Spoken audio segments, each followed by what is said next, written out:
Shabbat Shalom. For this is the day that Yah has made, and we shall rejoice and be glad in it. And once again, he has allowed us to see a Shabbat, and we enter into his gates with thanksgiving, into his courts with praise. And you know, Israel, they served the Most High, but they didn't serve him with gladness in their hearts. So we come out today because we were glad when they said unto us, let us go into the house of Yah. So we bless him before we pray by saying, Barku et Yahweh. Barku et Yahweh hamevarak. Baruch atah Yahweh hamevarak le alam vayed. Baruch atah Yahweh leheinu melech ha'alam. Asher bekar benu makol hamayemu natan lanu haTorah. Baruch atah Yahweh notan haTorah. That is to say, blessed be Yahweh. Blessed be Yahweh the Blessed One. Blessed are you, Yahweh the Blessed One, for all eternity. Blessed are you, Yahweh, our Elohim, King of the universe, who selected us from all the peoples and gave us your Torah. Blessed are you, Yahweh, giver of the Torah. To the Elohim of Abraham, Yitzhak, and Israel, to the Elohim of Yaakov, to the Elohim of Moshe, our healer, our provider, our sustainer, our deliverer, our savior, our rock, and our king. Do we come before you today, Master, once again on your Sabbath, coming to you with bowed head and humble hearts, asking you, begging you, and pleading with you, O King, that you will forgive us of our sins, cleanse us of unrighteousness, Master, that our prayers be not hindered this morning. Hear when we call unto you, O King, and let not our words fall to the ground, but let them pierce your ears, Master. Let them come before you, O King, even though we're in an unclean and diabolical land. Let our words come before you, and you turn out a deaf ear to our cries, but hear our supplications this morning, and that the words of our mouth, Master, and the meditation of all of our hearts that are assembled here today in your temple be acceptable in thy sight. We thank you, O King. We thank you for all things. We thank you for the life that you have given us. We thank you for the food that you have provided for us to sustain our bodies and the shelter to shield us from the elements. We thank you, Master, that you have healed our bodies from sickness and disease, O King. We thank you that you have taken us out of idolatry. You have shown us your truth. Master, even though we are in this land, the land of our enemies, O King, you said that you would give us a small temple that we may worship you in, Master. And we come before you today, Master, out of fear, out of love, and out of obedience to thy word. For you said that we shall assemble on the seventh day, and that this is your Shabbat, O King. And we come today together, Master, as one people, as your sheep of your pasture, Israel, Master. And we hear thy word, for we know that thy word shall not go out empty, and it shall not return unto you void, but it shall accomplish all that you send it to do, and that you shall never profane your covenant, neither shall you take back that which have gone out from thy mouth. And you said in your word, O King, that no man can die for your sins, but every man must die for his own sin. So we believe your word, O King, and you said that you would send us amongst our enemies, and that you would scatter us amongst the Gentiles, but there you shall come and get us. You said that if one was down to the depths of the sea, you shall come and get them. If he was scattered to the ends of the earth, you shall find them, even to the other parts of heaven, Master. You said that you would come and get us, and that you would take us back to the land, O King, that you promised our father Abraham. And we thank you for him, that you were pleased with our father, Master, and that you loved him. Master, we just thank you for all things. We thank you for keeping our children, O King, as they traverse throughout this land all week long, but you brought them home to us safely, Master. We thank you for our family members, that we've heard no bad news from relatives near nor far, O King, but you have kept them safely, although they do not know who they are, Master. So we ask that you would give us the words to say to our people, O King, that they might turn away from idolatry and worshiping on tomorrow, Master, on the first day of the week, rather than what your word has given us to that we should assemble today.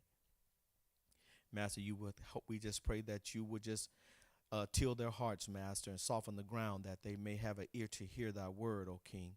Master, we thank you for the leadership of this house. We ask that you would continue to strengthen the leadership and teach and guide them, that they may teach and guide your people, Master. We thank you for those that are assembled with us online today, that the distance may have been too far, O King, or they may be sick in their bodies, that you would count them as part of this assembly, and that you would bless them and lift them up and strengthen them where they're weak and build them up where they're torn down, Master, that they may once again assemble with us in person. Master, we just ask that you would just continue to keep us, Master, keep healing our bodies, keep providing for us financially and emotionally, O King, and in all things, Master. We ask that you would keep us again until we can meet here again on the next Shabbat. This is our prayer. Amen.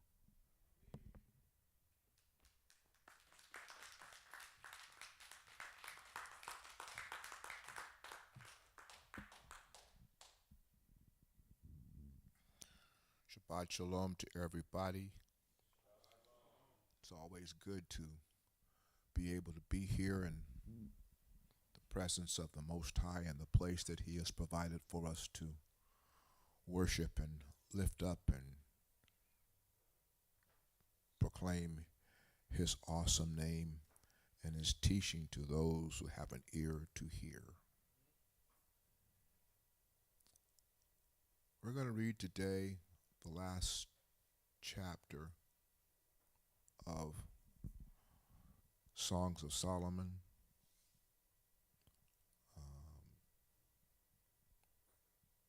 Chapter number 8. There it is. Join with me in reading, if you would, please. I wish you were my brother, who nursed at my mother's breast. Then, if I met you outdoors, I could kiss you, and no one would look down on me. I would lead you and bring you to my mother's house, and she would instruct me. I would give you spice, wine to drink, fresh juice from my pomegranates. His left arm would be under my head and his right arm around me. I warn you, daughters of Jerusalem, not to awaken or to stir up love until it wants to arise. Who is this coming up from the desert, leaning on her darling? I awakened you under the apple tree. It was there that your mother conceived you. There she who bore you conceived you. Set me like a seal on your heart, like a seal on your arm, for love is as strong as death, passion as cruel as Sheol. It flashes as flashes of fire, as fierce as the flame of Yah. No amount of water can quench love. Torrents cannot drown it. If someone gave all the wealth in his house for love, he would gain only utter contempt. We have a little sister. Her breasts are still unformed. What are we to do with our sister when she is asked for in marriage? If she is a wall, we will build on her a palace of silver. And if she is a door, we will enclose her with panels of cedar. I am a wall, and my breasts are like towers. So in his view, I am like one who brings peace.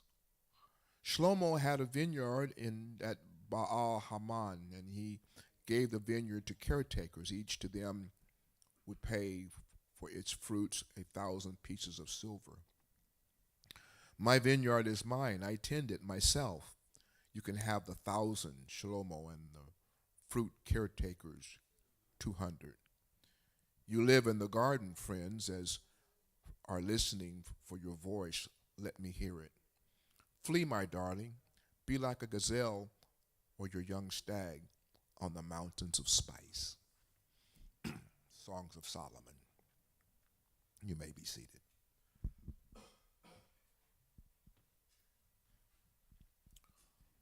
want to, first of all, thank all of you who came out this past Sunday and helped us to do the things that we needed to do to make the Father's house presentable and prepare it for its new beginning. The words of the Most High are going out over the airways, and there are those who are listening and gaining insight concerning the truth that resides in the Father's words.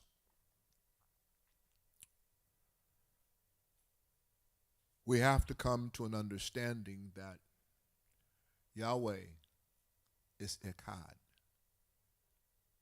Word Echad means one. Shema Israel. Yahweh your Elohim is Echad. Hear, Shema Israel. The master of the universe is not triune. He is one. He is not a man that he should lie or change his mind. He is an opulent spirit in the universe, in control of all things, who gives breath to his people, life upon the earth that he has created, that every creature that he has created is able to move about and be obedient in the things that it desires to do. I give him thanks and I give him praise today because he woke me up this morning. That spirit, started me on my way, allowed me to understand who I am and whose I am, placed within me a spirit of sternness in relationship to his ways so that his people will understand. We make intercession for Israel wherever she is so that she can awaken, her ears can be unstopped and her eyes can be open, that she will be able to see the wonders and the awesomeness of her Creator. Realize the stubbornness of her ways and turn back to him and worship the Elohim of Israel. The Elohim of Israel is awesome. His wonders, too magnificent for us to be able to even explain. He has made his people a promise. We look forward to the day when we shall arise in that land, in which that we shall be able to be amongst the nation of Hebrew Israel. And on a day like this, go up to Jerusalem and hear the Torah being taught by the masters and adapt our lives in a way of knowing, not hoping, where all understanding will be pure. The language will be one, and his name will be one.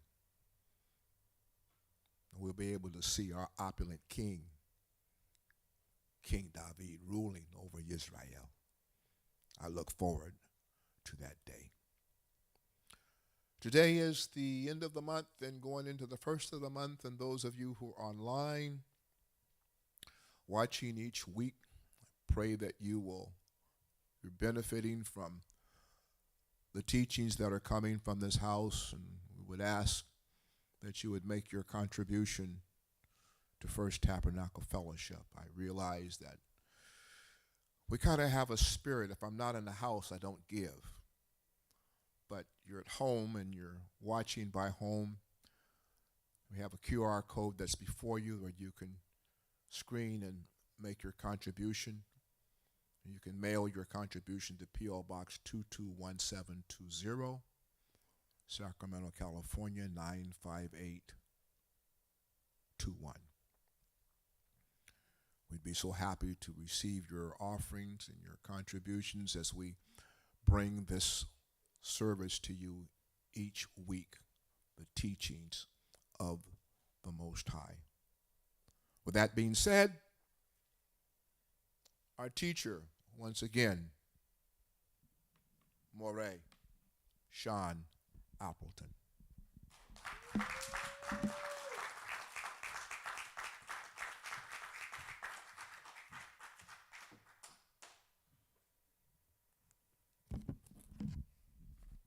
Shabbat Shalom. Shabbat Shalom to all of you. I'm glad the memo went out to put on your Sunday's best. That's what we used to call it back in the old church, your Sunday's best. We're looking good today. It's a beautiful thing, too. The beneficent, the Most High. Eye Asher Eye. The one who is called Hebrew Israel to be his firstborn. Shemote chapter number 4, verse 22, who created all things in 6 days. I thank him for allowing me to be here today with you on this beautiful Shabbat. To all of you that are joining us by way of the stream, I need to get my energy up. I need to do something. I need to walk around. For those of you that are joining us by way of the stream, for those of you that could not be here because of some type of issue that may be going on in your body, or there is a mitzvot that you are observing, and those mitzvot deal with what? Being clean and unclean, okay? Or if you're just way too far away and there's no Hebraic congregation around you, I say Shabbat Shalom to you. For all others that fall under the category of feelings and I'm tired and excuses, Vayikra chapter number 23 is for you, okay? I'm going to let the Most High deal with you in that particular capacity, okay? But all I can do is quote the mitzvot at this particular point. Man, this is a good segue into what was in the podcast this week. Matter of fact, I'm just going to take the opportunity just to do it. In the podcast this week, the Morey said something I don't know that may have resonated loudly enough. He said it and he kind of, did a Sugar Ray Leonard thing and hit it, pop, pop, pop, pop, and it got out of there. And this issue of thinking about Hebrew Israel as a community and a family of people. And our issue and job is to make sure that the community stays intact. We do not benefit by being rogue and being on our own, which lends itself to these particular issues that, yes, you are going to be in places and amongst people, some of which you do not get along with. Okay? That happens at work every day. And you don't go there and thinking, oh, okay, just because I had an issue with my manager today and I didn't like the way he talked to me, now I'm going to quit. You don't do that at work, but you treat the Most High's people that way. We let something happen, petty, that has nothing to do with the greater good of Hebrew Israel, drive a wedge between us. Okay? It's not going to be all sunshine, rainbows, glitter. Okay? This is Hebrew Israel. Act like I've never been around melanated people before. Okay? The perfect congregation doesn't exist. The only perfect congregation exists in your head. Okay? In reality, we all have issues. So I just want to make a segue there to say, for those of you that are joining us by way of the stream that have an excuse, you want to call on the Most. See, I'm being preachy again. I said I wasn't going to do this, but I'm just here. You want the Most High to respond when you call, but you make no effort to do the things that the Most High is asking you to do on a simplistic level. So why should I exude in reciprocity the same type of effort for you? We all fall short of the mitzvot. And I don't want to get up here and sound like I'm on my high horse, but the Shabbat is part of your rest period. It is a part of an appointed time that the Most High has asked us to engage in. We're getting ready to engage in what next Moedim? What's the next Moedim that's coming up? Pesach. That's the minor one. What's the big one? Feast of Matzah, right? Pesach prepares us for the Feast of Matzah. Okay? We have to take these appointed times seriously. We don't do the Moedims and then just not show up on the rest of them. Okay? And the Shabbat is one of those. So I'm just going to leave it between you and the Most High. Okay? You and the Most High. You had a question. Moedim, I'm glad you asked. The Moedim is a Hebrew word for festival. That's all it means. Okay? And the Moedims, meaning plural. There are many of them. You can count them all on your left hand. So, for those of you joining by way of the stream, Shabbat Shalom to you. To all of my dignitaries that are here in the room with me today, I'm glad me and Moray Beacom coordinated today. The Levi'im have showed out today. Okay. Okay. So Shabbat Shalom to you, sir, to Moray Trey Beverly. Shabbat Shalom to you, to Bruh Charles. Shabbat Shalom to you, and to the Honorable Robert B. Holman Jr. Shabbat Shalom to you, sir. Now, I see I got one faithful. Y'all need to turn around and look and see what she did. She stood up. Oh, we get to that part where we got to quote the mitzvot now, okay? Y'all know me, it's like clockwork. I got the same liturgy every time I go and get up here and talk. Where is it? It is in what? Vayikra chapter number 19, verse what? 32. It says what? You are to stand and what? Show respect for those that have what? Gray hair. Okay? That's what we're getting ready to do. Turn to the nearest person with gray hair. Stand on your feet. Look them dead in the eye. Now they may have to turn their heads a couple different times and look them in the eye and tell them Shabbat Shalom. All right. It's the one thing we need to continue to instantiate in our community is respect for our elders. Respect for those that have wisdom.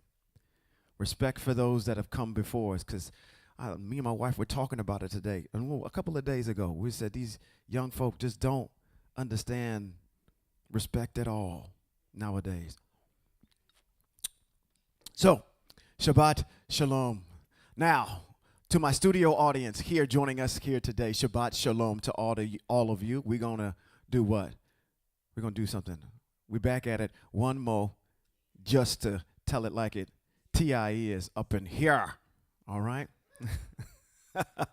Shabbat Shalom to all of you. Now, I want to add one more to the end that I wish the dear Moray was here to hear this.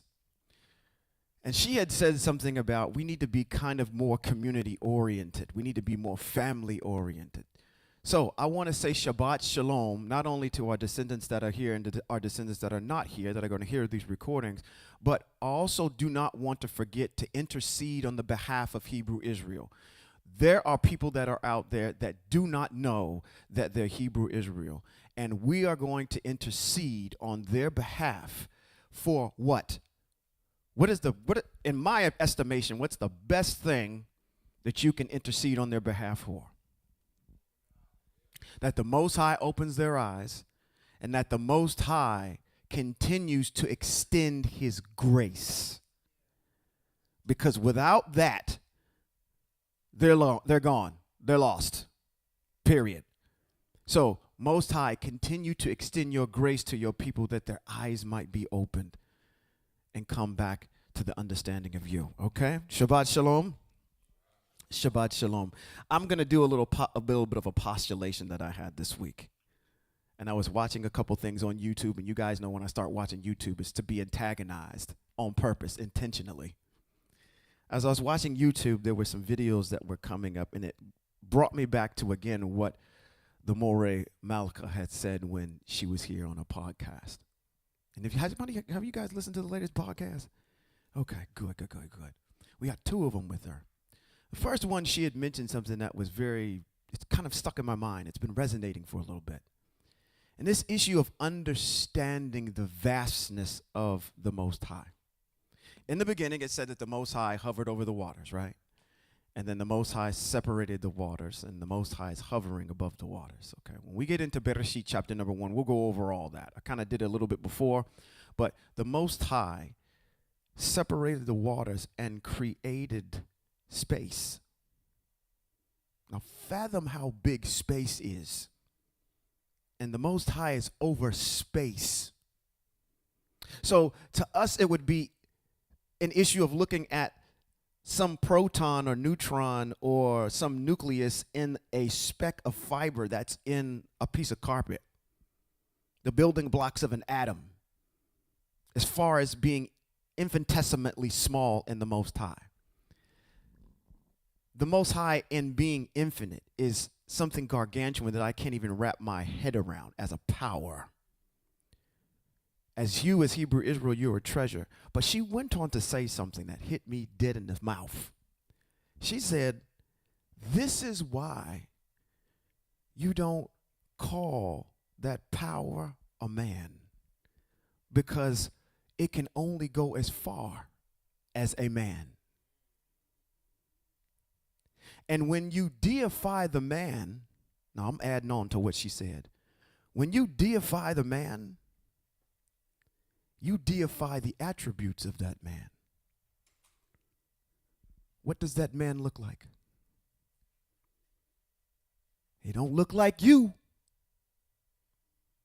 So now the world has this issue of, okay, when I see somebody that looks like him and he is God, I inherently deify that particular group of people because they look like what I think is God.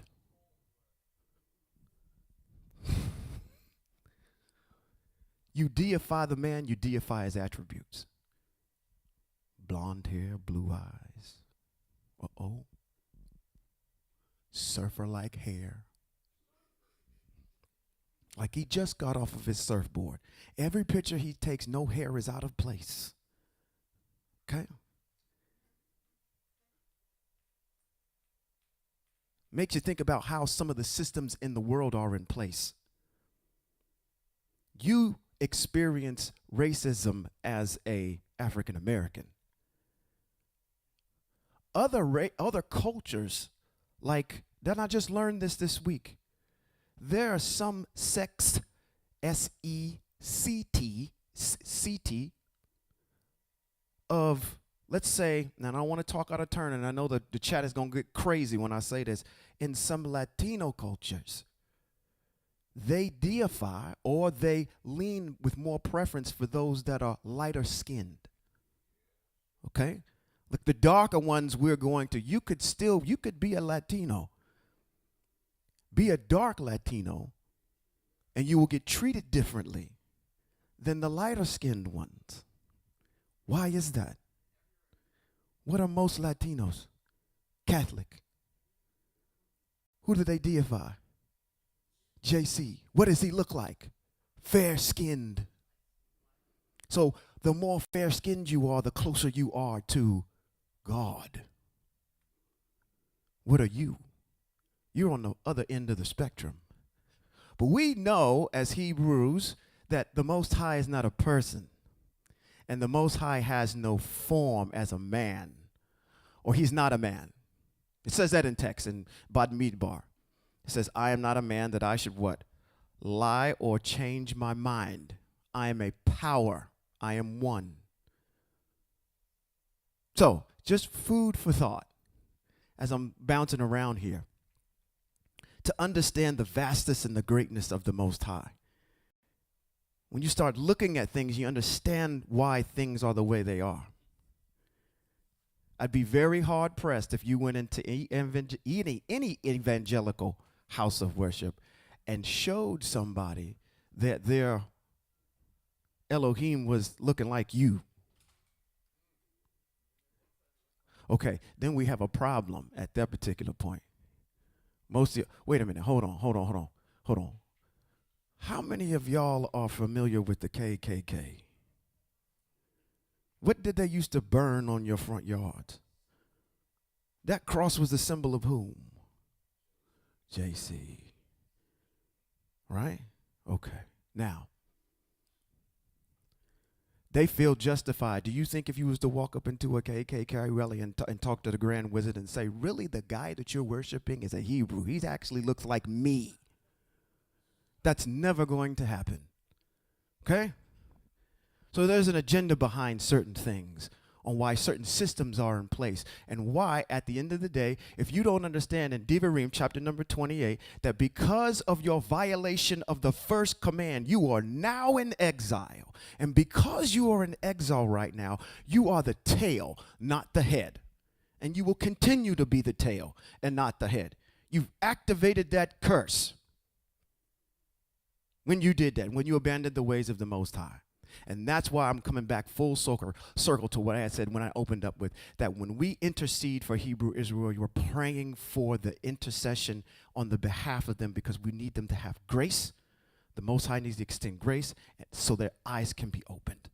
Someday, the Most High did it for you. It took us a long time. How many years did it take us for us to get here? Over a decade. Over a decade? To get to where we are, to come full circle to say now the Most High is one. And it's been written here the whole entire time. You just need to sit down and read it.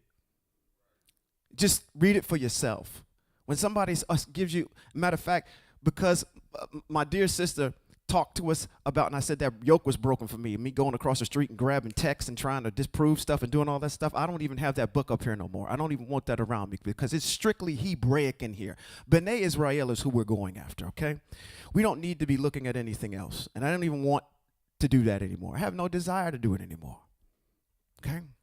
So, in that regard, continue to intercede on their behalf, but understand, am I on good ground? Am I making sense? I'm looking at y'all Hebrews like, okay. You see the Bible heads going. All right. All right. Yes, ma'am. Divarim. Let's go over that for a second. Okay. Let's start at the beginning. Bereshit is what book? It would be Genesis. Bereshit is Genesis, okay? What does Bereshit mean in Hebrew? In the beginning. It also means beginning in the Greek, okay? Because that's where those Greek names are coming from. It stems out of that. Genesis, Exodus, Leviticus, Numbers, Deuteronomy, okay? The next book in line how would you say it in Greek? What's the next book? Exodus, okay? In Hebrew, it's Shemote. That's where we are right now. Shemote, and that's how you spell it. Shemote, okay? What does Shemote mean? The names. The names of who?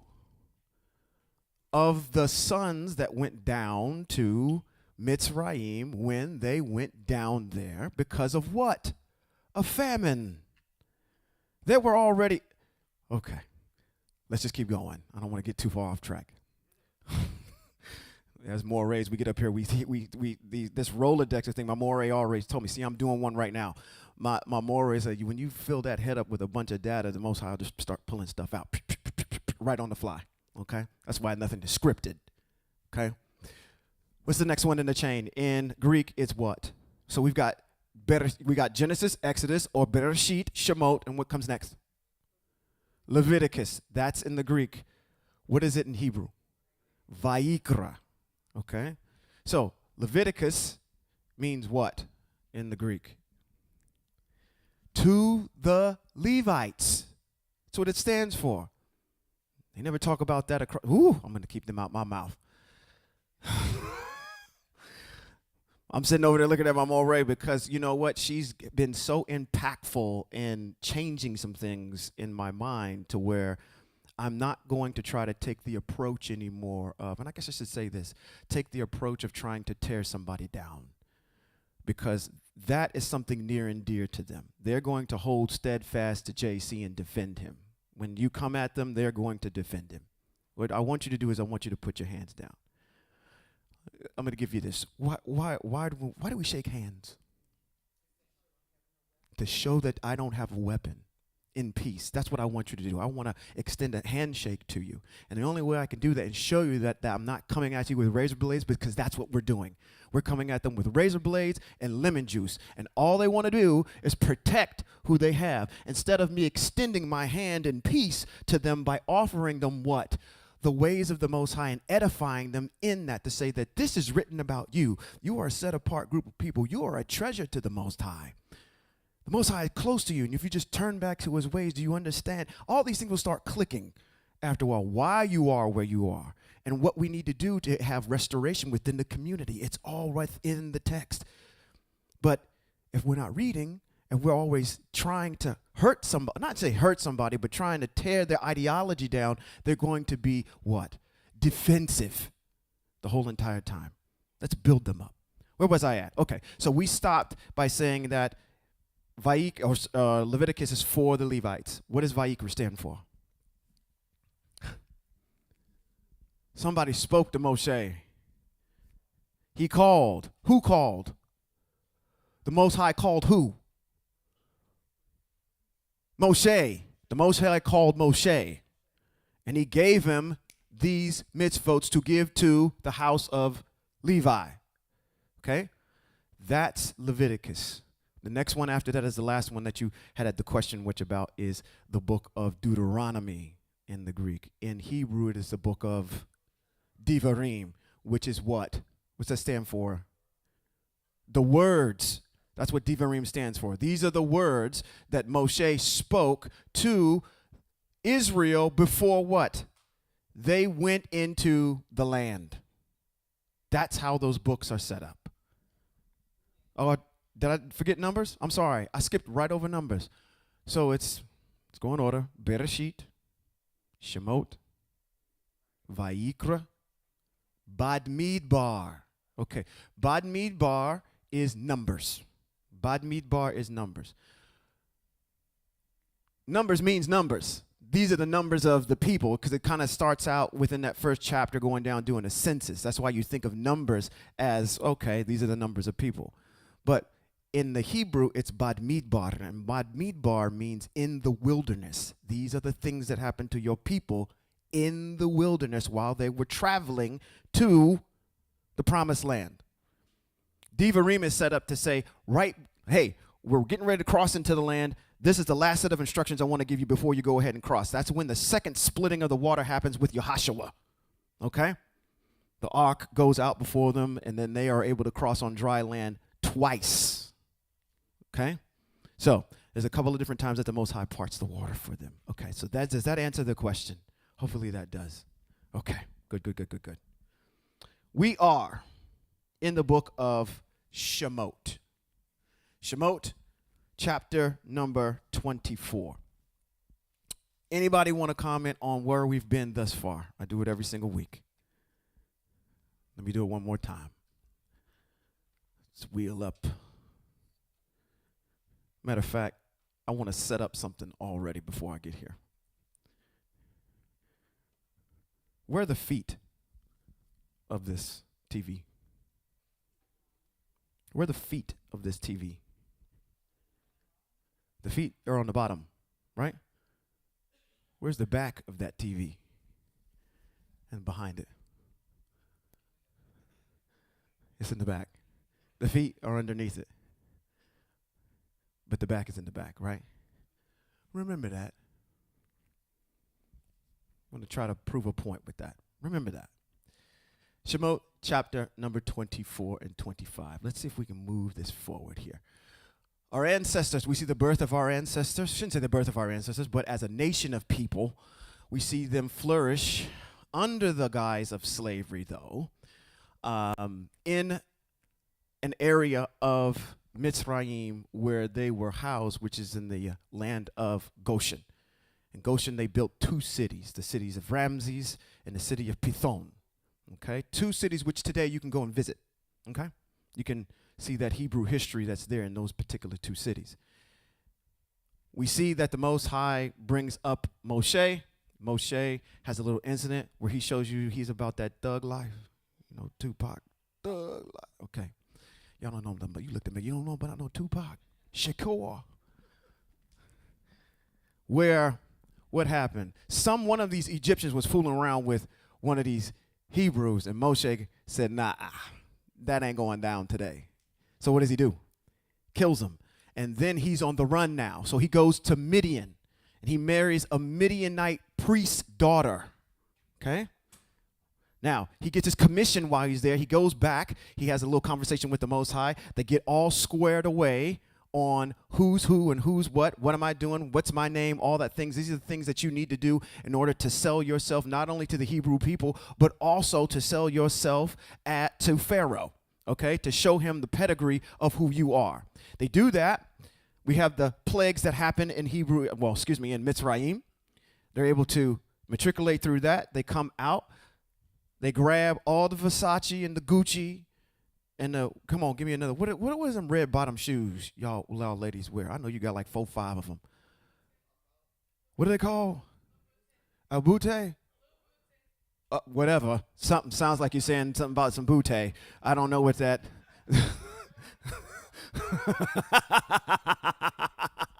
So, all that.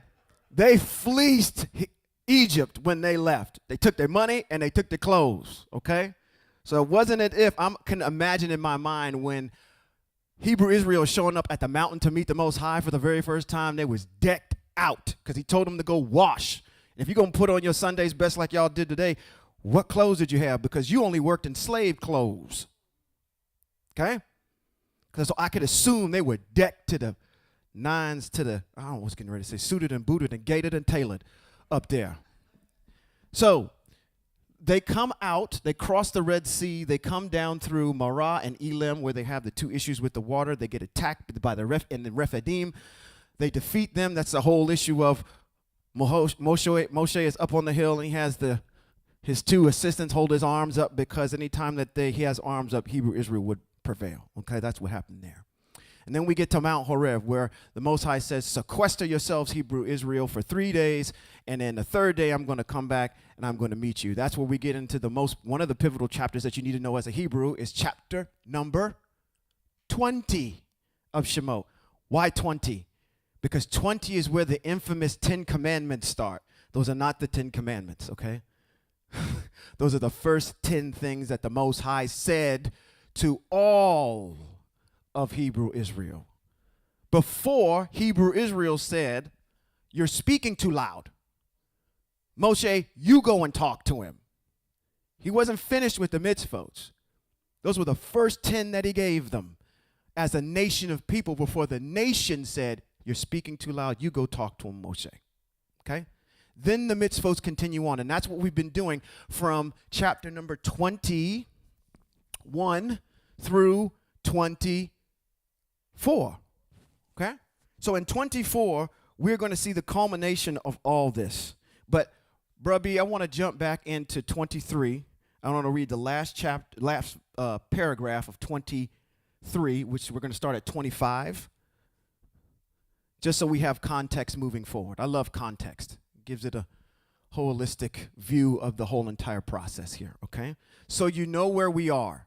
So where we're at right now is Moshe has now been sequestered back into the cloud to talk to the Most High directly and receive the rest of the 11 through however many number there are mitzvot, okay?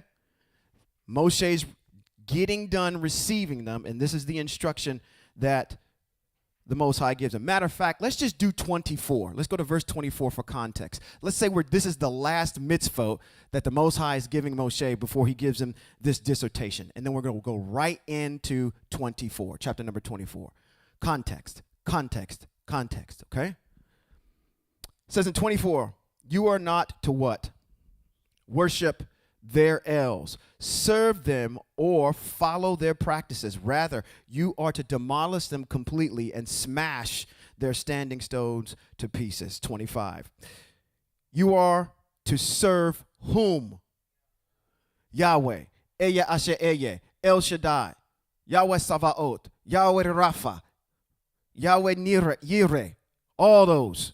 Okay? Those are attributes of the Most High.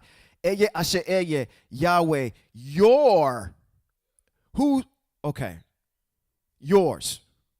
Nobody else's. He's not assigned to anybody else except for Hebrew Israel. It says, and he will bless your food and water. I will take sickness away from among you. In your land, your women will not miscarry or be barren. And you will live out the full span of your lives. I will send terror of me ahead of you, throwing into confusion all the people to whom you come, and I will make all your enemies turn their backs on you. I will send hornets ahead of you to drive out the Hivi, the Kinani, the Hitti from before you. I will not drive them out from before you in 1 year, which would cause the land to become desolate and the wild animals too many for you. I will drive them out from before you gradually until you have grown in number and can take possession of the land. I will set your boundaries from the Sea of Suf, we went over that last week. I showed you the boundaries of the land, to the Sea of the Philistine, and from the desert to the Euphrates River. What you see right now in current day, the state, I want to make sure y'all understand, that is the state. Like Nebraska is a state, okay? It's a state. It's not Hebrew Israel. Hebrew Israel is way larger than that, okay? It extends up into Turkey, goes down through Iraq, all through Saudi Arabia, cuts over and goes right into North Africa, right into that Egypt kind of region, right in there, kind of right where we are right now. Egypt's right over here. And then this particular area, I think, is right in here is Saudi Arabia, current day, okay? That's your land, not the state of Israel right now. Okay, don't get that twisted, okay? For I will hand the inhabitants of the land over to you, and you will drive them out from before you. You are, what? Not to make a covenant with them or with their heirs. That's going to apply to you in exile as well. They are not to live in your land. Otherwise, they will make you sin against me by ensnaring you to serve their elves. We're resting on something, and I want to pivot real quick because it's getting back to a mitzvah.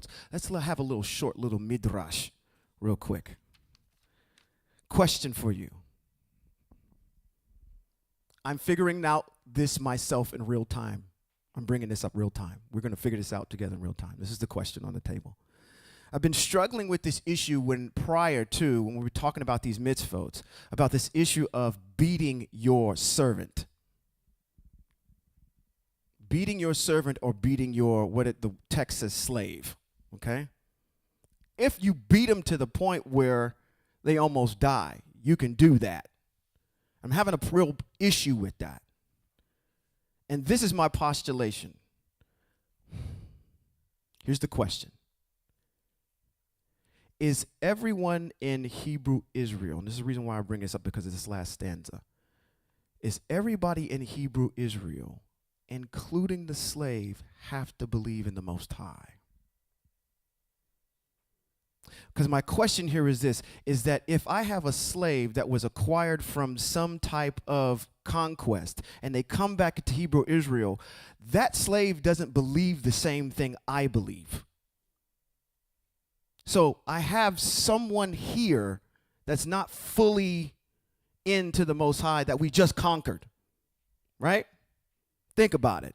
If we got conquered tomorrow by Russia or China, and they said, now you are now part of whatever regime that is, and these are the things that we believe in, would you be fully on board with that? You just flip up, okay, now I'm not going to be going. You're still going to be thinking like an American, okay? So I'm thinking about these individuals that are coming in, and if they are so obstinate because you're trying to get them to do something, and they're holding that, am I at liberty to still, I want to show compassion, obviously, but they don't believe in the Most High. It kind of reconciles it for me to say, okay, you don't even believe in the Most High, so I guess I'm a little justified by doing this. But if this was a Hebrew servant, someone that was poor, that sold themselves, because we have things that talk about being compassionate to our brother. All of the mitzvot that say, hey, if I take this from you as collateral, I got to give your coat back to you tonight, okay, so you don't freeze. Because you need that in order to survive. It's showing compassion to the Hebrew that's in that scenario. But what about the individual that gets conquered, comes into the land, and doesn't believe in the Most High? That's a slave. That's the question. Am I wrong? Come on, my Warriors already got their mics on. Come on, jump in. There's instruction. There's instruction that says if we have a slave and that slave, we beat that slave and we break their arm. Yeah. Knock out their eye, knock out their tooth, then right. we have to release them. Right. So that could be that's a slave purchase with money, because everyone that we purchase with money, then they agree to be circumcised, and then those rules would apply. Okay. So, and then there were times when we fought in battle, and the Most High gave instruction that women were in some cases saved and were integrated into our nation, and that was under certain ages and so forth. Maybe those that were not married, they were integrated into our society. There were other situations where the Most High just says, "Take it all down." So generally, men were not just brought into our society, except that from another nation, except that they were purchased with money, circumcised, and became a part of the rules. But to just beat someone, usually the Most High's instructions are that our justice system works very quickly. A stoning, a beheading, a hanging, it's done. It's not a torturous environment that we live in, imprisoning people.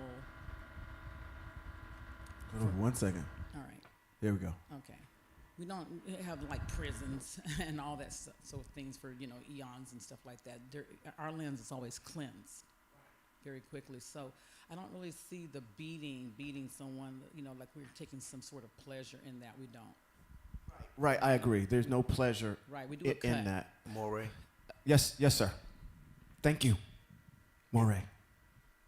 If they are from a different nation, they are not required to believe in the Most High. But me being their master, if they are my slave, they are required to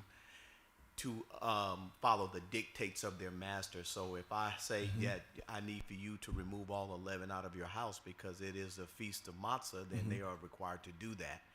And if they don't follow the dictates of their master, then that's when you get into some type of form of discipline. So to answer your question, they are not required. But if they are Hebrew slave, of course they are required to believe in the Most High. Absolutely. Okay. Yes, sir. You had your hands up. Yes, sir. It's microphone.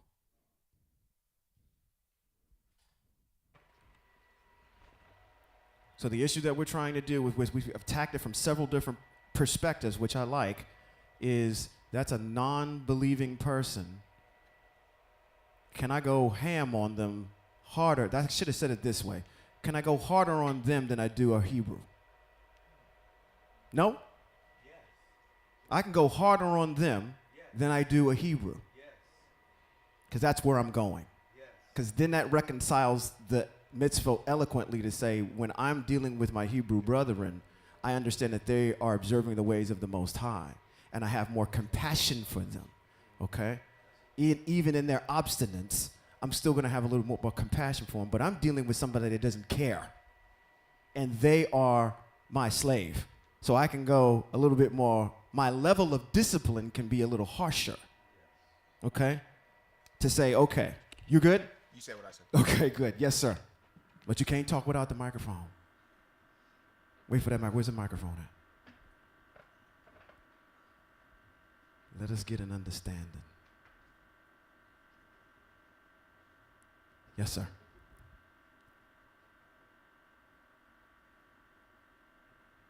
Green means go.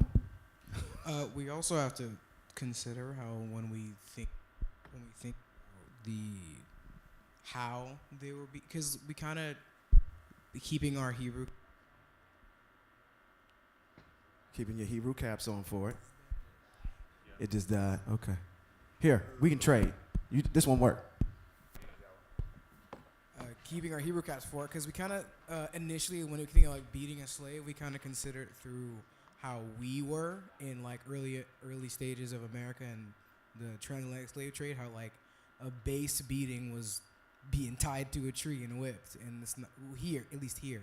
So we kind of think of it as it always being intense, and not as like dealing with it how you would, well, like how you would discipline like a kid or something, like a not as bad, which is why like if it got to a point where you were losing limbs and parts of your body, you would be immediately freed, because and that was commonplace in America when it was the 400 years of slavery that happened here. So we kind of, when we immediately look at it, we look at it through like beating a slave. Okay, they were in tremendous pain after the first one, when that wasn't really wouldn't be the case. Wouldn't be the same case. So you're addressing, maybe if I'm understanding you correctly, the issue of cruelty in doing so, and thinking of our perspective of what a beating actually is, because our baseline for beatings is our experience, our experiential knowledge as of recent in modern day slavery.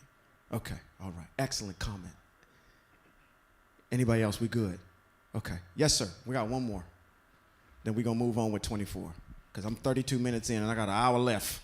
Yeah, I pretty much agree with everything that's been said. And I say that it depends. It's situational.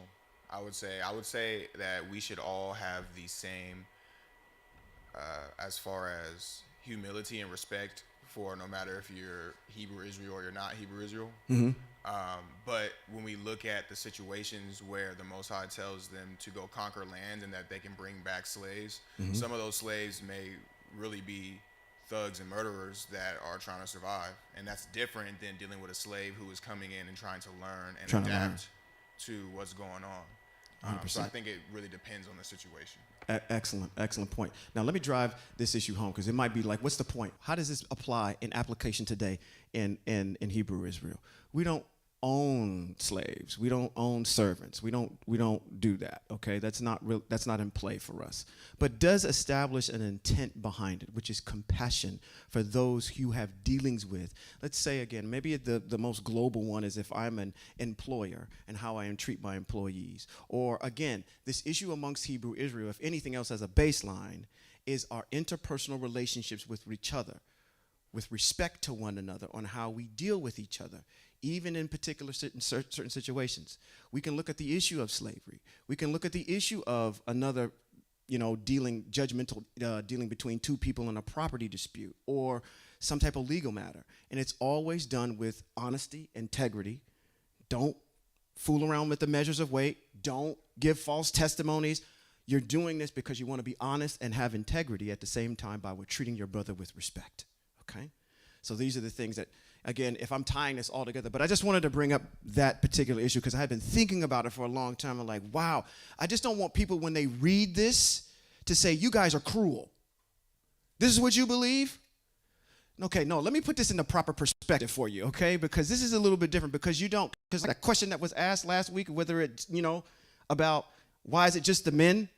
Okay, there's a reason why that is, okay? And if you're looking at it from a surface level, you won't get the understanding behind it. You'll just get this looks weird.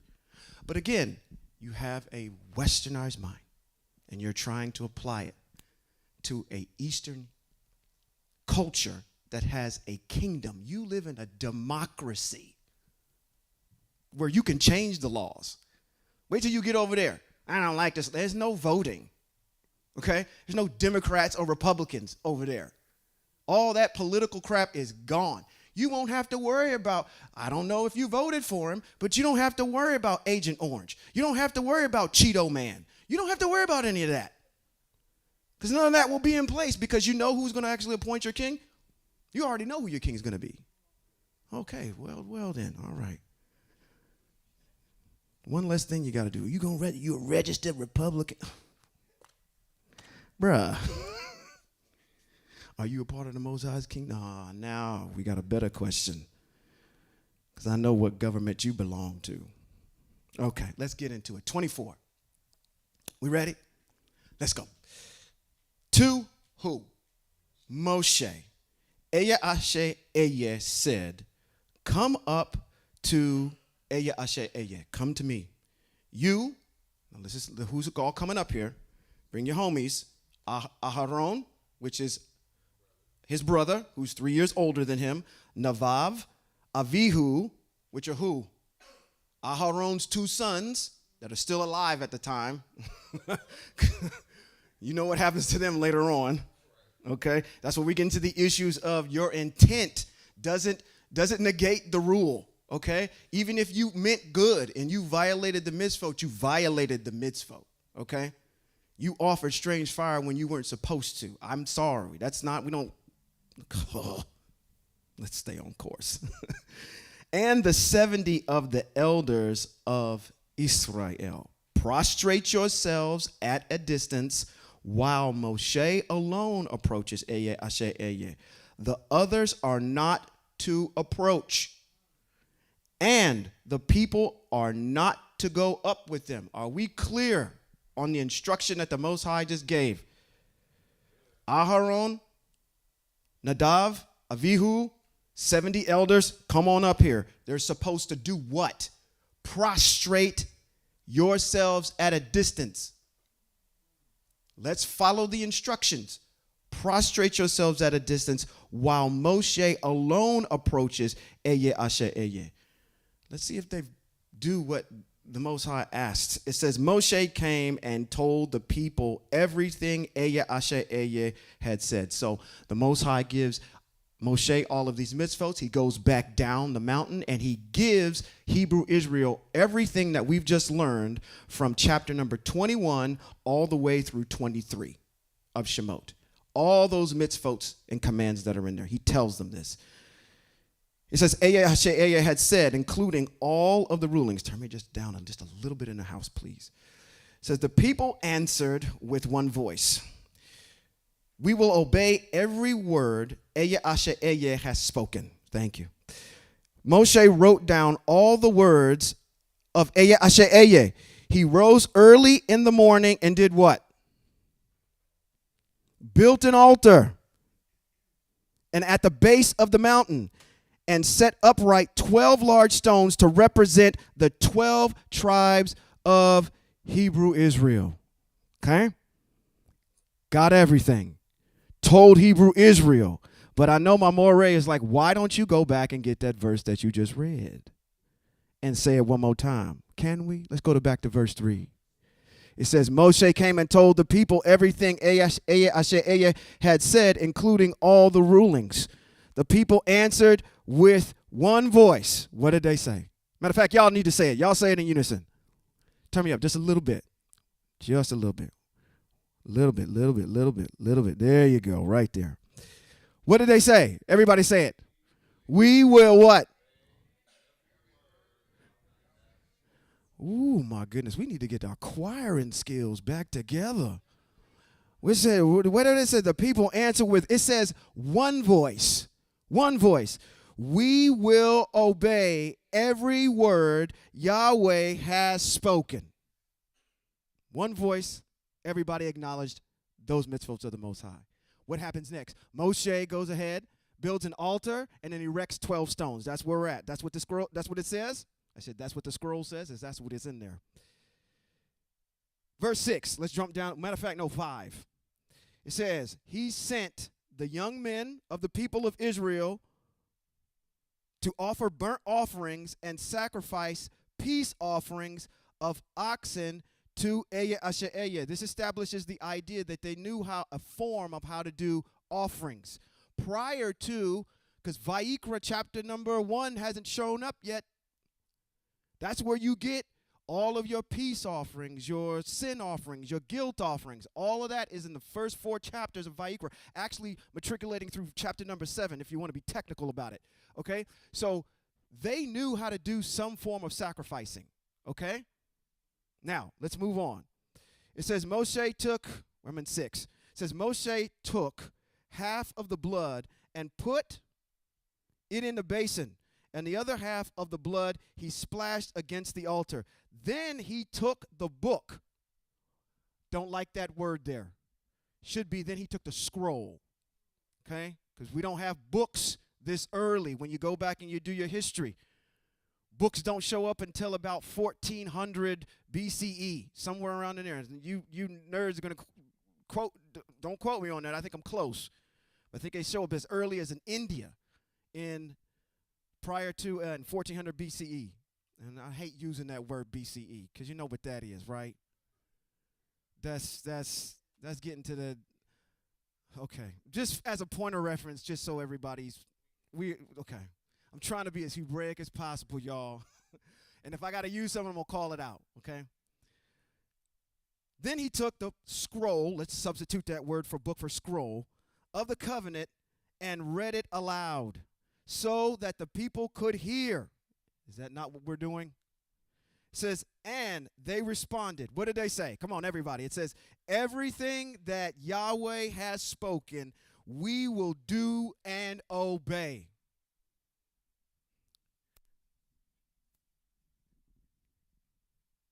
Do you have this man to be your lawfully wedded husband, to have and to hold, to death do you part, in sickness and in health?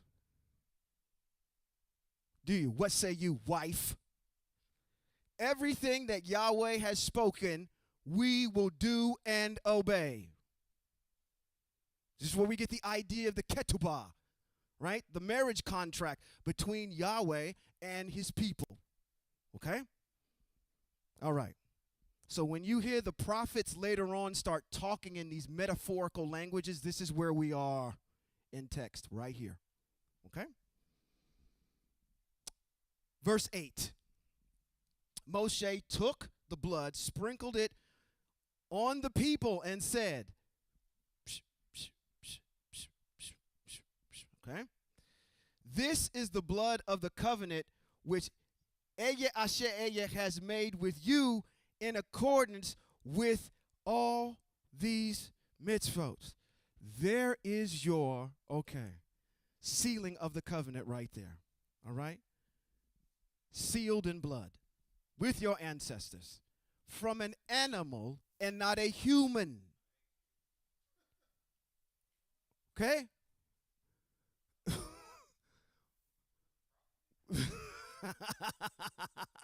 I'm telling y'all, if y'all would just read this thing, y'all would be like, oh, this is what this is about. So now when you get over there and you talk, you see, come on, Sean, stay on this side of the street.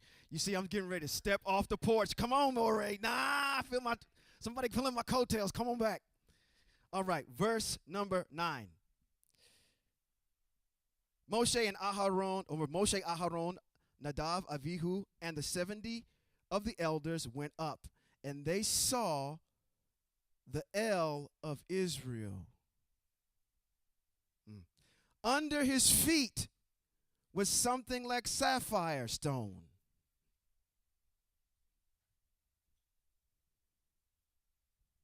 That's sapphire.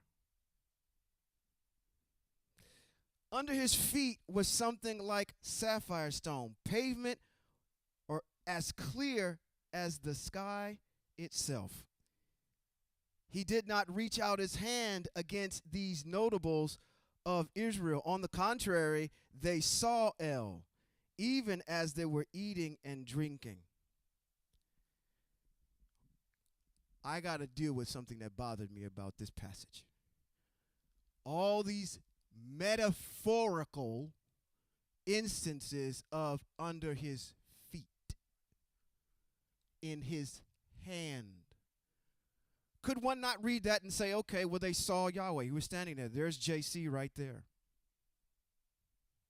No, that's not what that is at all. I asked you earlier, where are the feet for that TV? They're underneath it. I said, where is the back of that thing? Is that a man? No. The only reference we have right now is the cloud. Okay? So think of it that way. We started talking about that last week where we're saying we're in the beginning and the Most High spoke. Who is he speaking to? There's nobody else around. And they said, let us make man in our image. Right? What's there? Trees, birds, ground, dirt. I'm in my kitchen. I'm getting ready to make a German chocolate cake. I know nobody in here knows how to make a German chocolate cake. And I walk in my kitchen and I say, all right, let us make this German chocolate cake. I'm speaking to myself. And it says, when I made it in my own image, without form, what are you? You are dirt. You are the image of dirt. Okay? Made, okay, well, I don't want to, people going to run, y'all over there saying black people are dirty. No. I'm not saying that at all. I'm saying the composition from which you were pulled from the ground and made and formed was from dirt. Okay? All right. That's how we get back to this. So again, we got to have some discretion and some discernment. I always say this. I said, you have 8 senses. People look at me like I'm crazy. You have clairvoyance, discretion, or what? Clairvoyance. What's the other one? Intuition. And you also have clairvoyance, intuition, and discernment. And you also have sight, smell, hearing, touch, and taste. 8. The last 5 help the first 3. That's why when you can walk into a room, what kicks in immediately? A sense of discernment. Something's wrong in here. That dude that just walked in here with all that black on, he don't look like he real safe. So what is happening next? The rest of your senses start kicking in to confirm your first one. Okay? Now, those first 3 are not tangible. The closer you are to the Most High, the stronger those are. My spirit of discernment is now on because now I'm able to judge this. If the world has been designed to act a certain way and I know the ways of the Most High, then when I go into a room, I'm able to discern what's there very quickly. This is not something that the Most High participates in. I can come into a room immediately. And if y'all sitting around here throwing out tarot cards like y'all playing Uno, okay, the grand rising of whatever, some retrograde, whatever y'all got going on, I'm already here. Okay. Y'all women don't believe me. How come y'all women ain't chiming in? I thought y'all women had this thing called, where y'all know have this thing called intuition that is advanced. A woman's intuition is unmatched. Okay? Right? That is close how your connection is to the Most High. Right? You come out programmed that way. And all you're doing is using your other 5 senses to confirm what you already know. I knew that my son did something wasn't just, let me do some more investigating with my physical senses. Okay? Why am I there? I don't know why the Most High brought me there. What was I talking about before that? I'm gonna be doing this to y'all the whole entire time from going out here. Man, I'm getting old. Okay, well, in that case, hopefully a point was made. Let's get back to the text. Okay, 12. It says, Asher said to Moshe, come up to me. So let's paint this picture. The elders go up. They're at a distance. Now the Most High is calling Moshe to sequester himself from that group and go talk with him. This is what's getting ready to happen. And 12, Asher said to Moshe, come up to me on the mountain and stay there. I will give you the stone tablets. Now this is, okay, here we go. Let's go slower. I will give you the stone tablets with the Torah and the mitzvot. Let me say that a different way.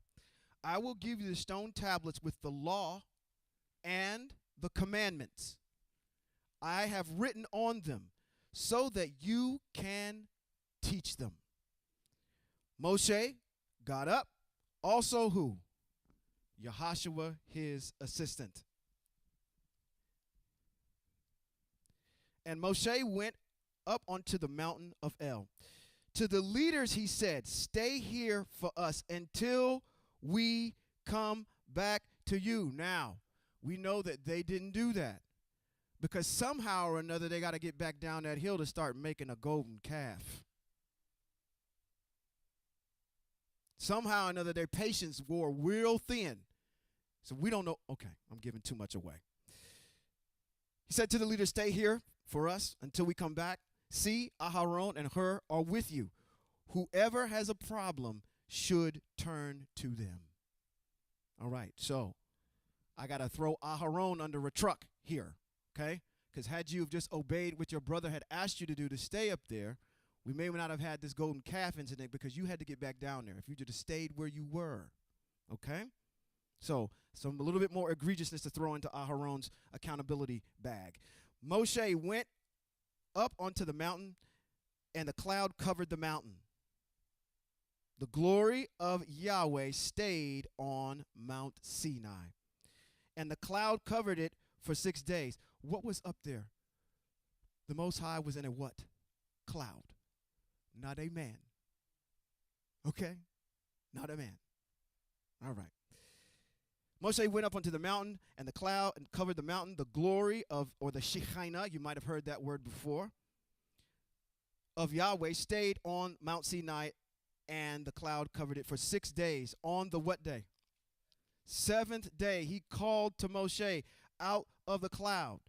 To the people of Israel, the glory, or the Shekinah of Yahweh Exiled looked like a raging fire on top of the mountain. Moshe entered the cloud and went up on the mountain. He was on the mountain for how many days? 40 days and 40 nights. We can go a little bit further. 25. See how far we get. Tell the people of Israel, Yahweh said to Moshe. Now we're up here. And now this is a conversation between Yahweh and Moshe. He's going to get instruction. Now I'm going to give this away already, okay? From chapter number 25, you might want to write this down for frame of reference.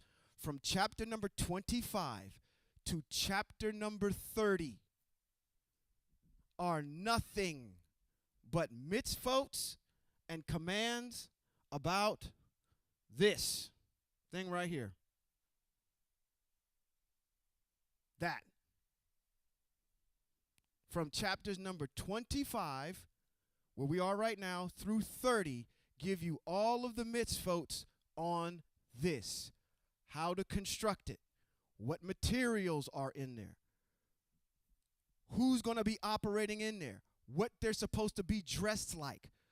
What are the articles that go in there?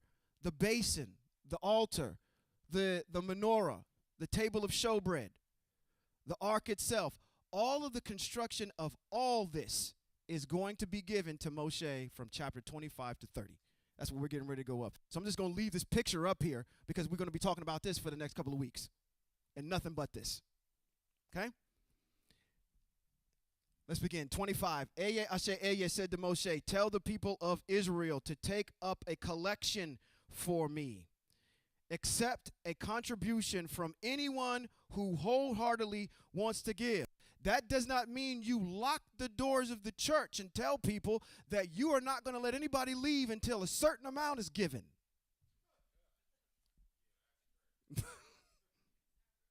Okay? Now, because I want to emphasize it says anyone who wholeheartedly wants to give. Giving is something that you're going to do because you want to. Okay? Not because we set up something. Now I got to, oh man, it's so easy just to go grab this thing because the tithe is for who?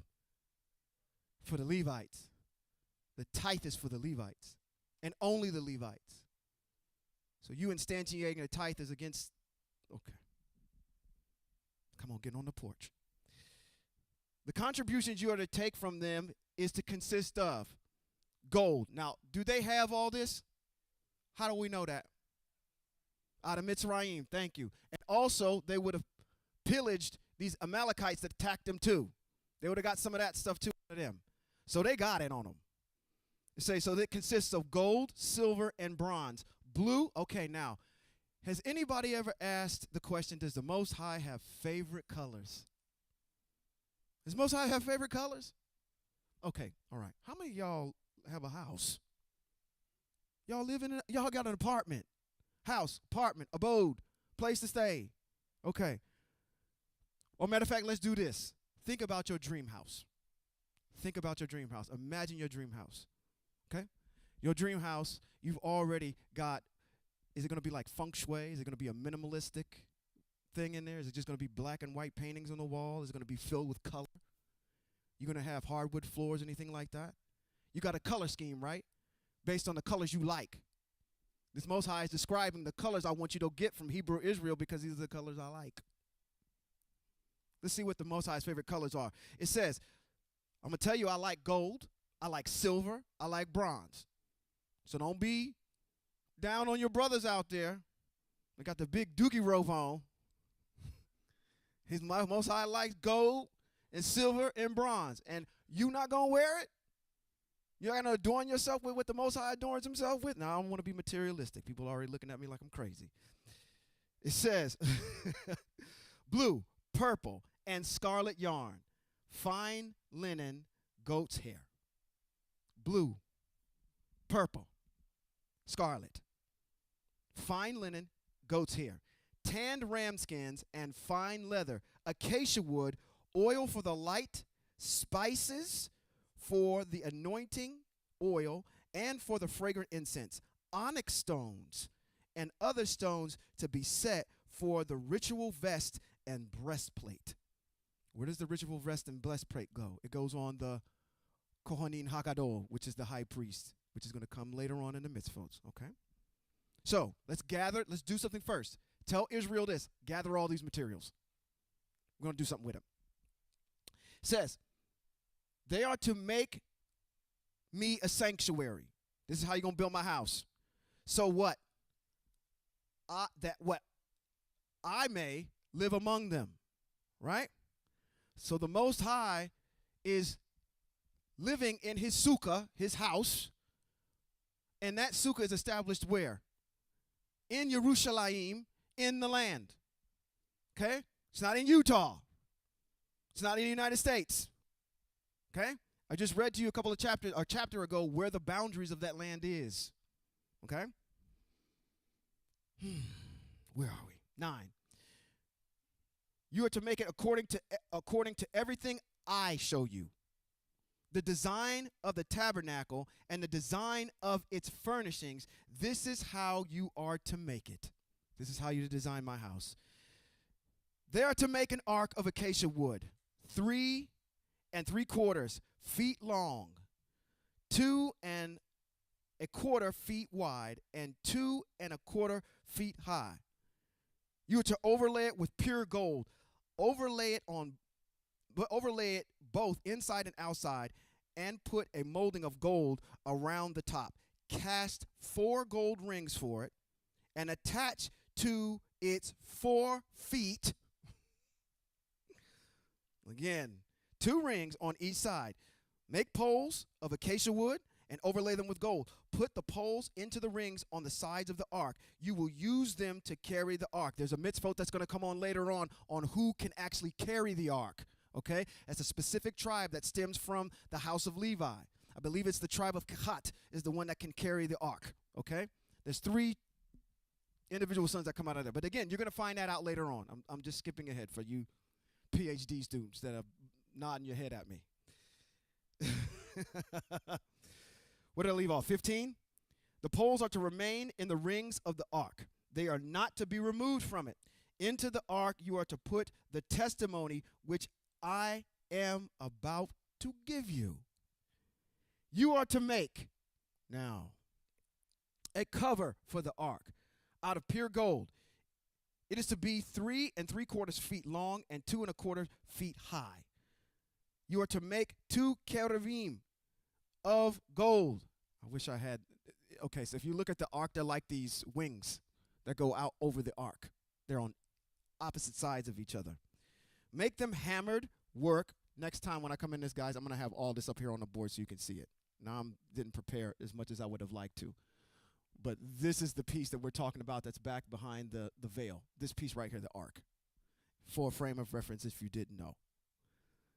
As a matter of fact, let me do this real quick. Bear with me. What I'm trying to demonstrate up here is you have the Most High's, in 3 dimensions here, the Most High's abode, okay? And this can all be considered the Most High's abode, this particular structure, okay? The Most High appears to the Kohanin Hagadol one time during the course of the year. During what festival? What Moadim? Yom Kippur. Okay.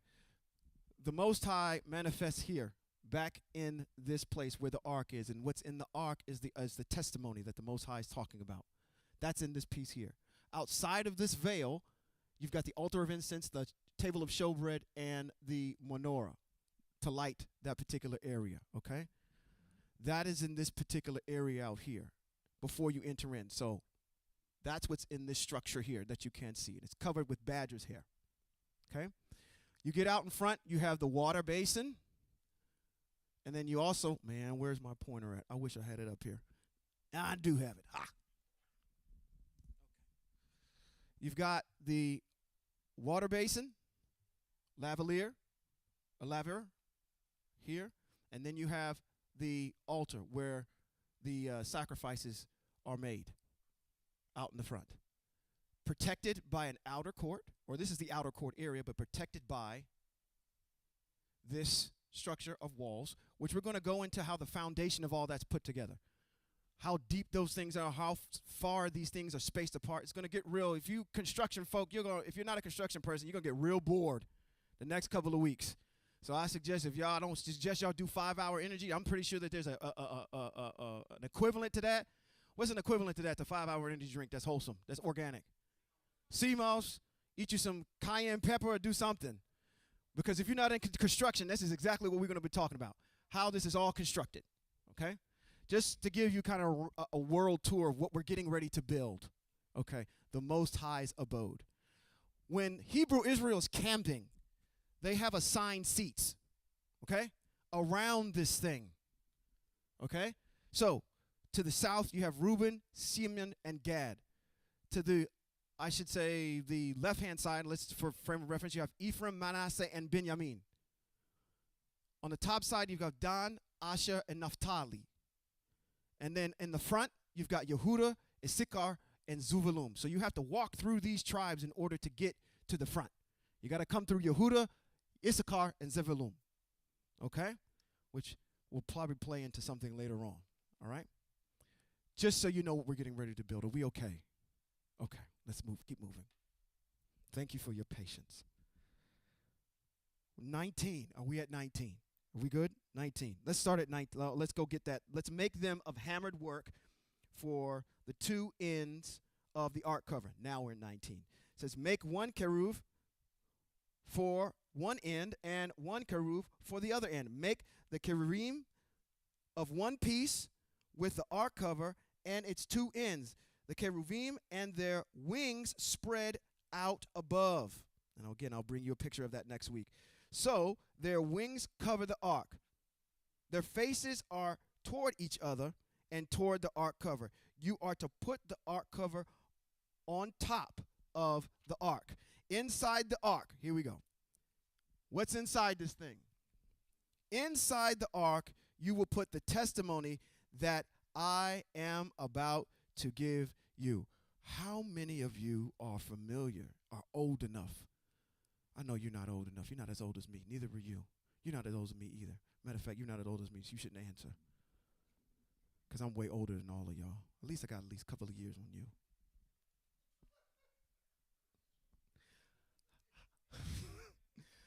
How many of y'all remember Indiana Jones and the Lost Ark?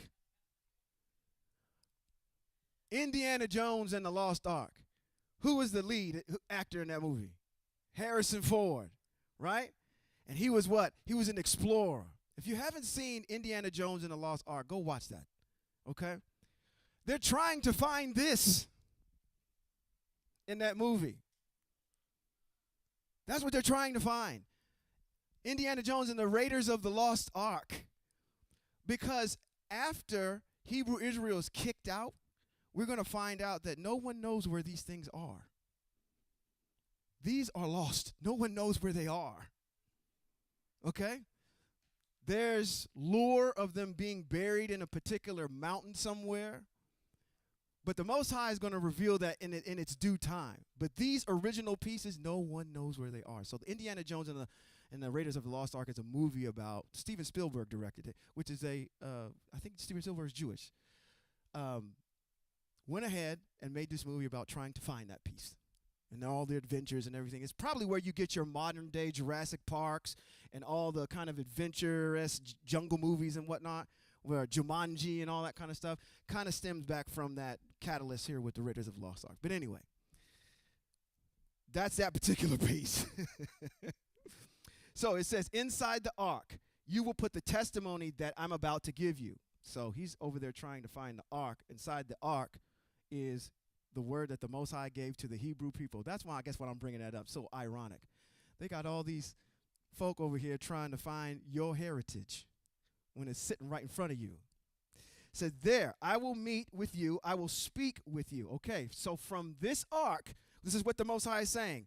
There I will meet with you. I will speak with you from above the ark cover, from between the kevarim, which are on the ark of the testimony, about all the orders I am giving you for the people of whom?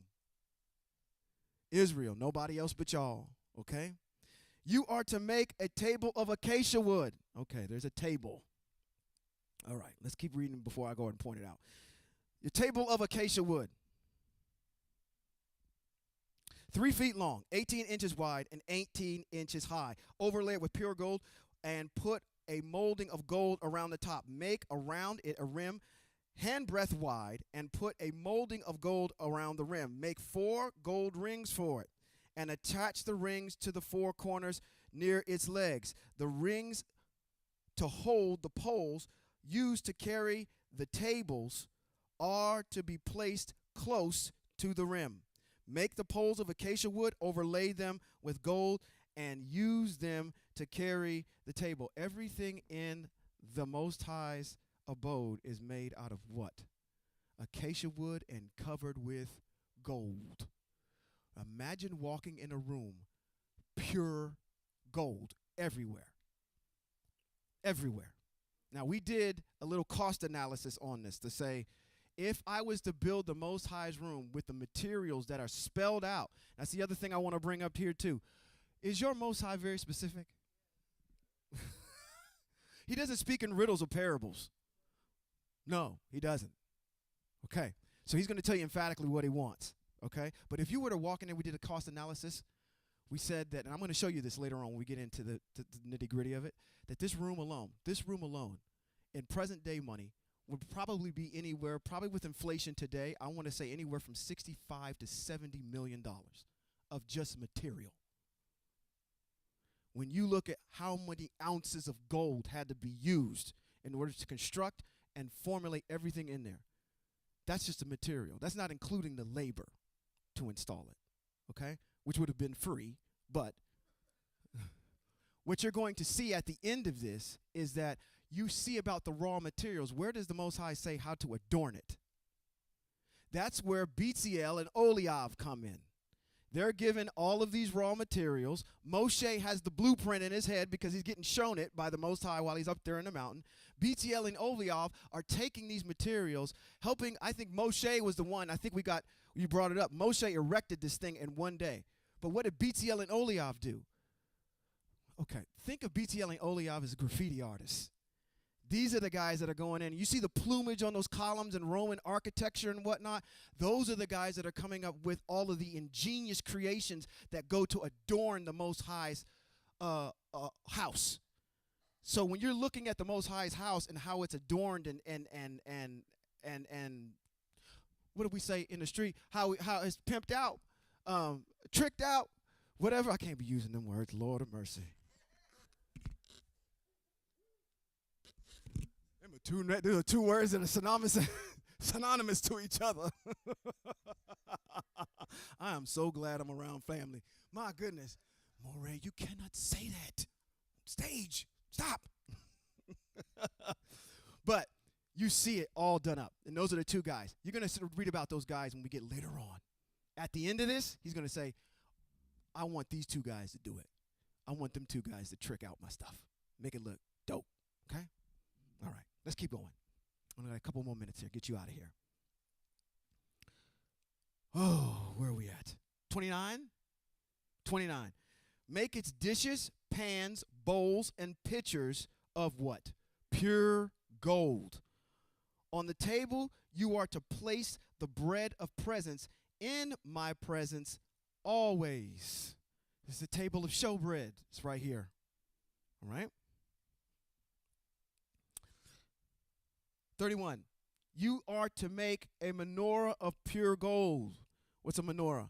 If you guys, on your way out the door, maybe I'm turning your way, over your left-hand shoulder, over here, there's a menorah, a model of one that's sitting right in the corner. This is a menorah right here. And it's just what? It's a lamp. It's just a lamp, okay? And there's special oil that we got to put in that thing. Okay. It says, it is to be a hammered work. Its base, shaft, cups, rings, and outer leaves and petals are to be one piece with it. It is to have 6 branches extend from its sides, each branches of the menorah on one side of it and 3 on the other. Do y'all realize that when y'all see those menorahs out there in them houses, that that's a Hebrew, that's y'all's furniture. They got displayed in them windows, right? When you see them all over the place. You see them all, yes. Can we tell people to be careful of the one with 9 branches, though? Okay, yes, thank you. If there's one that doesn't follow this and has 9 branches, is not the correct one. How many branches does it say it's supposed to have? 32. It says it is to have 6 extending from its sides. Okay? 3 branches of the menorah on one side is making it, hey, even if you don't know how to do math, and you think it's supposed 6 branches off its side. Oh, there's 6 over here and another 6 over here. So it's 12. No, let me spell it out for you even more. It says 3 branches of the menorah on one side. That clear? And 3 on the other side. On one branch are to be 3 cups shaped like almond blossoms, each with a ring of outer leaves and petals. Likewise, on the opposite branch, 3 cups shaped like an almond blossoms, each with a ring of the outer leaves and petals, and similarly for all 6 branches extending from the menorah. On the central shaft of the menorah are to be 4 cups shaped like almond blossoms, each with its own ring of outer leaves and petals. With each pair branch joins the central shaft is to be a ring of outer leaves of one piece with the pair of branches. Thus, for all 6 branches. I apologize. I will show you this all next week. I will give you a visual aid of what this looks like. Yes, ma'am. It's including the shaft. So 3 come out on one side, 3 come out on the other side, and then you have the shaft that's in the middle. So when you count across the top, there'll be 7. All right? Okay. Okay. The rings, okay, I just read that. 37, and we're going home. All right. Make 7 lamps for the menorah and mount them so as to give light to the space in front of it. Its tongs and trays are to be pure what? Gold. The menorah and its utensils are to be what? 66 pounds of what? Pure gold. See that you make them according to the design being shown you on this mountain or on the mountain. Okay? So, what have we gone over thus far? We've gone over the furniture. We've started there first. We started with the ark. We started with the table of showbread, and we started with the menorah, those particular pieces. He's having them build those, or at least in the succession of sequential order, what's laid out first is those particular articles in the tabernacle. Okay? All right. If I'm telling you we just went over 3 in one chapter, I got to tell you how you're going to build these foundations and how they're going to get tied off and all the rest of that stuff that's in there. So we're going to get real detailed, okay? But it is something that you need to know about, okay? Don't take it for granted, okay? This is how the Most High's house is constructed. Now, why? Why? If we don't teach it and we just blow it off, then why? So when some imposters show up and try to take something and tell you that it is when it ain't, you can always go back to this and say, just like the Moray brought up, this is a menorah, and this has the wrong number of branches off this bad boy. Okay? That's we need to understand the Most High is very specific. And first of all, if you show up with that, where did you get it? Because these are lost. Because I want to know where the rest of them are. You are so blessed to know where they are. Okay? So that's all I had for you today. Next week, we're going to jump into chapter number 26, and we're going to continue with the articles of the tabernacle, okay? All right. Questions. It's your opportunity to midrash with us. Questions. Concerns. Y'all are all good. Okay, now it's time for the test. I ain't going to do that to y'all. I want to make one last announcement here before we leave. I'm going to constantly do this shameless plug until we get to Pesach. And then after Pesach, we're going to be into it, okay? This is, for those of you that are interested, this is the calendar. I've got it out. If you need one, come talk to me. If you're here, let's talk about it. At HebraiCalendar.com, you can go and read about it. It is a solar calendar, just so you know. So, and in the event you have questions about that, come ask. Again, it's a calendar. You can use it if you want. You don't have to. But what's in it is for how we're going to follow the Moedims for this year. So this calendar has all the dates for the Moedims that we observe that are called out specifically in Vayikra chapter number 23, okay, which has what? Shabbats, Rosh Chodesh, okay? What else? Rosh Chodesh is the new month, okay? You also have what? Pesach, which they call Passover. It's Pesach. Matzah, yes ma'am.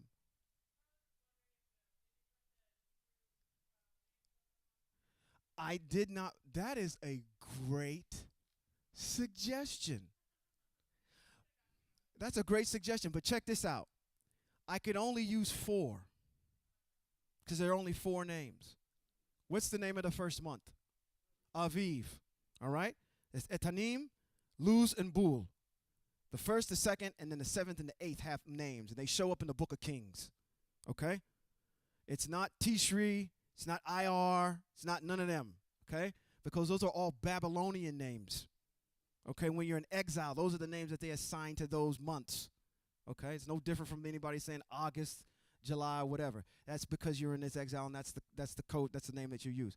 But I'm going to do that next year. I'm going to put the months that they fall on, I'll put those names, those Hebrew names in there. Thank you for bringing that up. I stopped in the middle of that. You've got Pesach, Feast of Matzah. What's after Feast of Matzah? Shavuot. Is that one of the ones that the men have to show up for in Yerushalayim? Yes. What comes after Shavuot?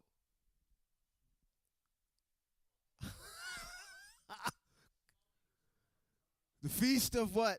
Trumpets. Okay. Sounding of the shofar. And then what comes after the sounding of the shofar? Feast of Trumpets. Yom Kippur. That's a big dog. Yom Kippur is a big dog because Yom Kippur is that one where Hebrew Israel gets forgiven for their transgressions against the Most High as a community of people. There it is. There's that family again, Moreh Malka. We have a mitzvot that says, okay, y'all, I know as a collective group, y'all, individually, y'all have done stuff all year long, and you've atoned for that. That's great. But as a community of people, you've probably done some things as a group that are against the Most High. We want to atone for that. So the Most High has a way for us to do that. What comes after that? What's the last festival of the year? It's called the Festival of Ingathering. What is it called? Sukkot. Is that one of the ones that the men have to show up for? So they have to show up for Matzah. They have to show up for Shavuot. And they have to show up for Sukkot. Okay? Those are all of the festivals that happen during the course of the year, and they're all in the calendar. We don't observe Easter. We don't observe Christmas. We don't observe Valentine's Day. We don't observe St. Patrick's Day. Y'all do y'all research on them pagan holidays. Just because, okay, again, I keep saying this. Oh, what's wrong with Christmas? A lot is wrong with Christmas. Bruv, you're masquerading a lie through the guise of benevolence. It is a lie. It is a lie masquerading as benevolence. That's what Christmas is. I'm doing something good for somebody, but I'm lying to you the whole entire time about this jolly old fat man who brought it to you. There's just lies around that whole entire thing. We don't observe any of that. You know what we do observe? When the Most High told us to meet. Those are the Moedims. Those are the days that are sacred to the Most High when I am closest to you.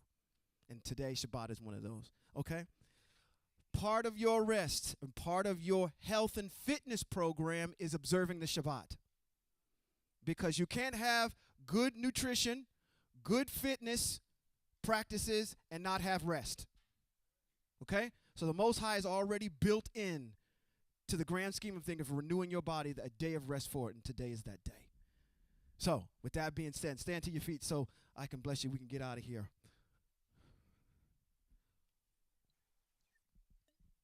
We all right? Okay. All right. In the book of Bamidbar, which is the book of Numbers, which means wilderness, in chapter number 6, verse 24. It simply says this in the Hebrew. Yivarekaka Yahweh v'yishmareka. Yair Yahweh panav eleka v'huneka yasa Yahweh panav eleka v'yasam lacha shalom. Which means in English, may Yahweh, Eye Asher Eye, El Shaddai, Yahweh Rapha, Yahweh Sevaot, El Elyon, bless you and keep you. May Yahweh, Eye Asher Eye, make his face to shine on you and show you his favor. May Yahweh lift up his face towards you and give you shalom, West Coast Hebrews. Until next time.